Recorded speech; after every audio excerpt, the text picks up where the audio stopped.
Kauli iliyotolewa na SP Kyelwa imeleta utata mkubwa ya gari la mgonjwa litasubiri lilikutana na msafara wa rais.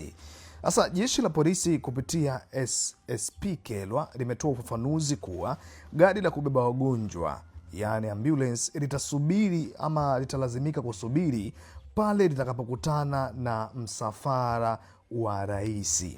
Mkuu wa kikosi cha usalama barabarani mkoa wa Mbeya SSP Noka Kilewa akijibu swali aliloulizwa na mtangazaji wa Bomba FM MC Kamendo kuwa ikitokea msafara wa rais umekutana na gari lililobeba mgonjwa, ni upande upi utapewa kipaumbele? Kwa mujibu wa kauli hiyo, msafara wa rais upewa kipaumbele cha kupita kwanza kwa sababu za kiusalama. Hivyo magari mengine yote ikiwemo ya wagonjwa yanatakiwa kusimama hadi msafara huo upite.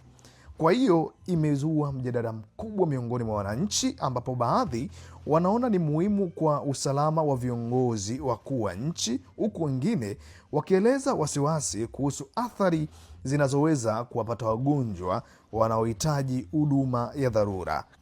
Lakini mamlaka zimeendelea kusisitiza kuwa hatua hiyo ni sehemu ya utaratibu ama taratibu za kiusalama wa viongozi wa juu wa nchi, huku zikihimiza uelewa kutoka kwa wananchi wanapokutana na misafara hiyo barabarani kureact mara moja, kwa sababu afya ya rais ni jambo la msingi zaidi kuliko kitu chochote kile. Notka, inapotokea sasa mko barabarani, kuna kiongozi mkubwa anapita, yawezekana ni rais wa nchi anapita, alafu kuna gari ya mgonjwa na yenyewe inatakiwa kupita. Nini hasa kinafanyika hapa, ama nani atapewa kipaumbele? Kama unavyojua Mheshimiwa Rais tunatakiwa kumlinda kwa nguvu zetu zote. Inawezekana kupoteza maisha ili kulinda usalama wa Mheshimiwa Rais. Lakini kama ni uso kwa uso, msafara huu hapa na gari ya wagonjwa hii hapa, tutazuia gari ya wagonjwa, Mheshimiwa Rais apite, halafu tutaruhusu gari ya wagonjwa. Na sidhani, narudia, sidhani kama hizi sekunde 10, 20 au dakika moja ambayo tumempitisha Mheshimiwa Rais ndio itapelekea mgonjwa akafa. Kama alikuwa akufa atakuwa siku zake zilikuwa zimetimia. Otherwise tutamlinda Mheshimiwa Rais kwa gharama zote.